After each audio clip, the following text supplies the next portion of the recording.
friends, welcome back to my channel. Today we are doing another update on my Pan That palette for 2021. Before I go ahead and show you what the palette looks like at the 8-month mark, let's go ahead and go back in time and show you what my palette looked like at the end of July.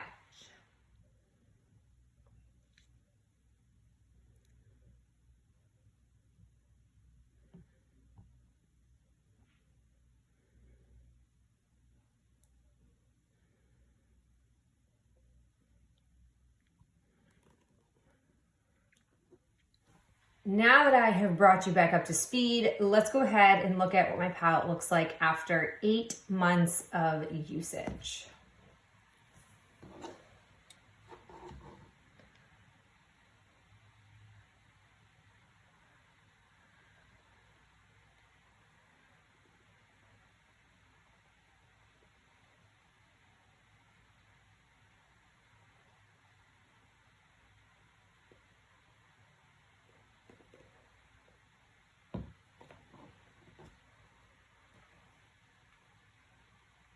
All right, we have a lot to discuss this month, so why don't we go ahead and talk row by row.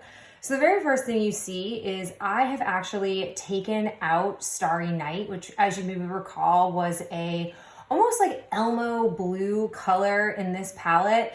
And I've wanted to, for a while, make a decision between Starry Night or Sea Haze. And ultimately, in the end, I just wasn't going to use Starry Night. I have tried it in a few different looks. I couldn't seem to make it something that I felt like I could build into my natural routine, and it didn't make me want to pan in any capacity that shade. So I decided to go ahead and get rid of it. And then conveniently, I also, which maybe isn't that surprising, finished off Compass in the last month. There really wasn't much left. So it's been really cool to see an entire row has been eliminated from this palette, 3 of which were done through panning, and then 3 of which I had just nixed. Remember Arg and Black Pearl, I got rid of before the project even started because I knew they didn't jive with my routine. So now we can come down to the middle row that we have here. I've continued to work on Silver Mist. I've just been slowly moving towards this side of the pan. I basically have switched off between Compass when I still had it and Silver Mist as my go-to color. And I really feel like this is gonna be gone sooner rather than later. I wouldn't say I used Treasure a whole lot. It just wasn't a go-to combo for me. Kind of left it alone. And the same thing with Tell No Tales. For a while, I was mixing Silver Mist and Tell No Tales back in like May, June of this year, but I just haven't really been pulling it in as often.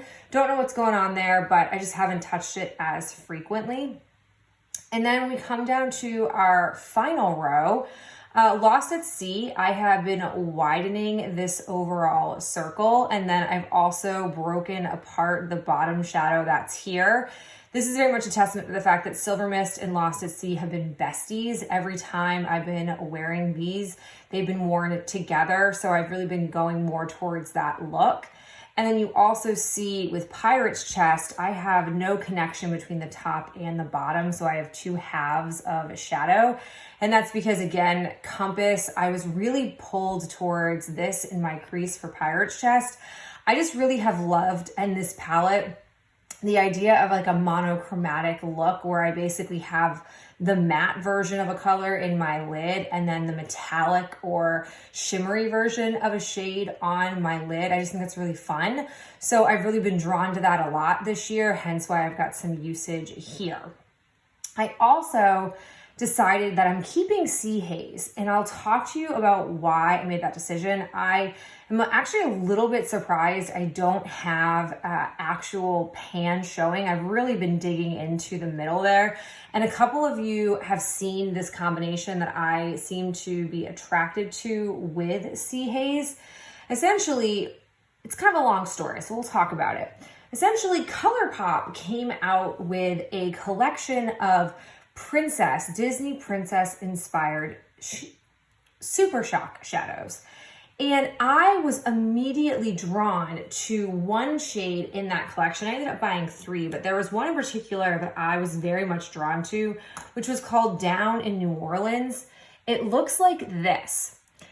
This basically is what I really want Sea Haze to look like. But as I've discussed, I don't find Sea Haze pulls super vibrant on. And so I thought to myself, well, maybe if I can combine the 2 of these, use this more as like a topper, that maybe I would start to like the look of Sea Haze. So that's what I did. So here's what typically it looks like. So traditionally, this is what Sea Haze gives me. It's not terrible, but it's just not packing a lot of punch. And I like to use Tell No Tales in the crease with that. And when those 2 things come together, and I do have hooded eyes, so they sometimes mix a little bit, this starts to lose even more of its luster. So what I've done to make me actually fall more in love with Sea Haze is I take this and I put it on top. And wow, like just look at how much more punch this has. It gives it almost like more of a silver-esque undertone that makes it more shiny and more beautiful on the lid. And it prevents it from getting muddled down by something like Tell No Tales, or even, if I can get a swatch, it's hard to do, even when I've used like Pirate's Chest in the crease. So thanks to this beautiful girl here, I have found an appreciation for Sea Haze, and I do believe now that I will be able to, if nothing else, get some pan on it, if not be able to pan it entirely before the year is over. As a reminder, I traditionally was using Sea Haze with Menace, and really and truly, Menace is a difficult shade for me. It's a little bit fussy in the palette, last time I recall using it, and it's also a dark matte. So this is a super slow moving color. I do not expect myself to even get pan on it, but I can also see myself going back and having this combination of 2 shades together as well. So I'm pretty pleased to have made that discovery. Finally, I've got here Silent Mary. I think I used it a couple of times, nothing super noteworthy. Before I move on to updating you on my single shadow that I've been working on, I wanted to give you an update on my compass replacement. So as a reminder, last month I was talking about the fact that it seemed very realistic that compass was going to get finished off. And I recognized that once I had no more compass, it was going to make this palette with what was remaining much more difficult to pan. And really, I need a gold shade to come in here to be able to help me use up Pirate's Chest, Treasure, occasionally bringing in some Tell No Tales. But those really aren't colors that I can do without having a gold, in my opinion.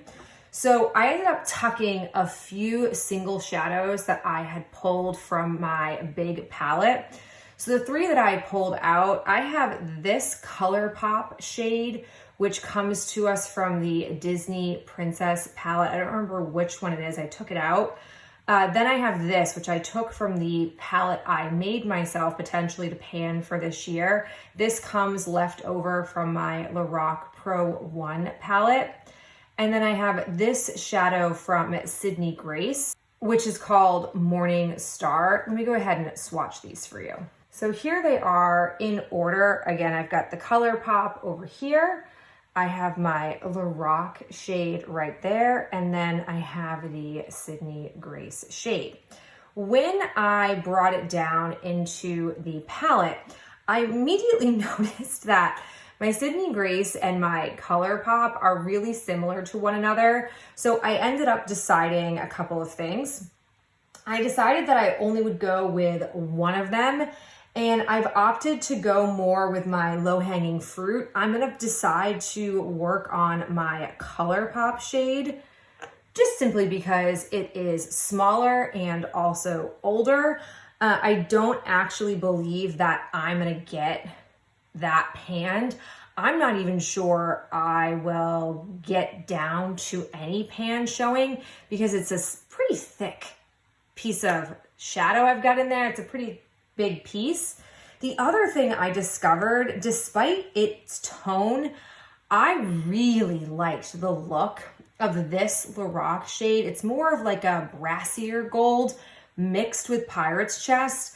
I also thought about mixing it with Treasure or Tell No Tales, but I didn't get a chance to. So I'm gonna bring both of these in.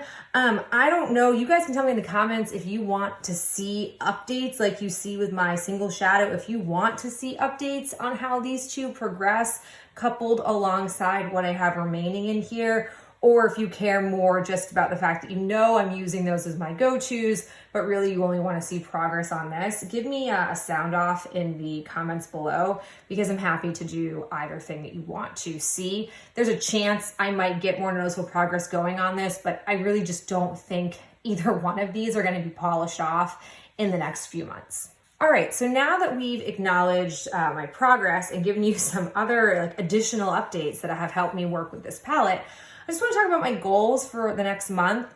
I really would love actually to see Silver Mist get kicked out of here. I just would like the satisfaction of that. It will put me in a similar spot to Compass, which is that I'll have a hole in my palette here, but I think I can work through that okay. So I'd like to try to get Silver Mist gone. And then naturally, I think that will help me make more progress on Lost at Sea and Silent Mary. I'd also really love to see if I can get maybe just some pan showing on Sea Haze. I think that would be really satisfying to see. And then I would like to focus mostly on this half of Pirate's Chest. I'd like to get that worked through a bit more because again, it's the thinner part. That way it would leave me with just one half of Pirate's Chest to work on.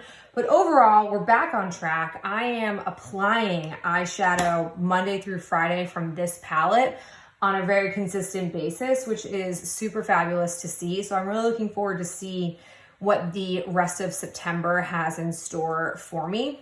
And then finally, before we go, I'm just gonna give you an update on my Maybelline single shadow in the shade Linen. I'll quickly pop up what my shadow looked like at the last update.